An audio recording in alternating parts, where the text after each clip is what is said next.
देखिए, जैसा आप अवगत हैं कि यमुना प्राधिकरण में 3 फ़ेजेज़ हैं। मोटे मोटे तौर पे 2 फ़ेज़ हैं, लेकिन पहले फ़ेज़ में गौतम बुद्ध नगर और बुलंदशहर है और दूसरे फ़ेज़ में अलीगढ़, हाथरस, मथुरा और आगरा है। हमने अभी मास्टर प्लान फ़ेज़ 1 का जो है 2041 का रिवीजन किया है, नया मास्टर प्लान आया है, नवंबर में लागू हुआ है। मास्टर प्लान 2 जो पिछले दसियों साल से पेंडिंग था फ़ेज़ 2 का, वो भी सब अप्रूव हो गया, अलीगढ़ का, मथुरा का और आगरा का। हाथरस का अब कोई मास्टर प्लान हमारा पेंडिंग नहीं है। अब मास्टर प्लान का जो फ़ेज़ 1 है उसमें गौतम बुद्ध नगर के गाँव के साथ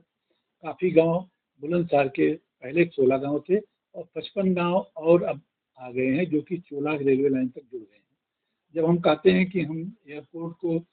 अमृतसर कलकत्ता लाइन से जोड़ रहे हैं, तो उसका मतलब कि बुलंदशहर के गाँव से होते हुए हम चोला तक जा रहे हैं और चोला में अमृतसर कलकत्ता लाइन से जुड़ते हुए वो एक डीएफसी का नोड है बैर में और एक चोला में, उन दोनों से लाइन जोड़ रहे हैं। तो ये गांव बहुत ही महत्वपूर्ण हो गए हैं क्योंकि ये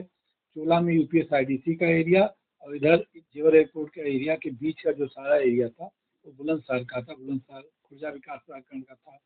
और बुलंदशहर विकास प्राधिकरण का था, वो हमारे में नोटिफाई हो गया है। और नए मास्टर प्लान में हमने उसमें सेक्टर भी बना दिए हैं, जैसे 4A sector, 5A sector, sector 4 का आंशिक भाग, सेक्टर 5 का आंशिक भाग। तो इनके लिए रेट निर्धारण होना था, तो आज रेट निर्धारण कमेटी की बैठक हुई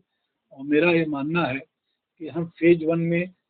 जो गौतम बुद्ध नगर में सभी किसानों को 4300 रुपये की दर दे रहे हैं, वो अब बुलंदशहर के किसानों को मिलनी चाहिए और वही दर मिलनी चाहिए। तो हमने वही दर अनुमोदित कर दी है और बोर्ड में अनुमोदन के लिए भेज दिया है और